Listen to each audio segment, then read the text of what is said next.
Can you please explain to everyone out here what Jesus stood for, and especially the qualities of love, how to love your neighbor even if they don't agree with you? That's a beautiful question. Yeah. So John 8, if I'm drawing from memory correctly, best embodies both Christ's mercy and love, but also his commitment to truth. And sometimes in the modern gospel, we overemphasize the grace and we underemphasize the truth. Yeah.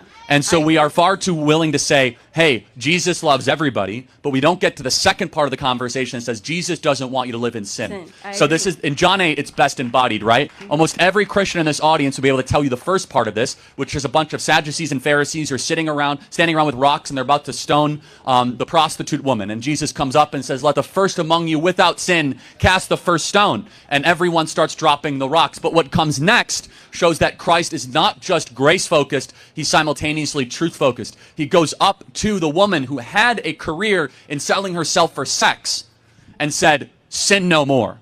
Now, imagine today how much trouble you would get in if you would go up to somebody and say, stop sinning.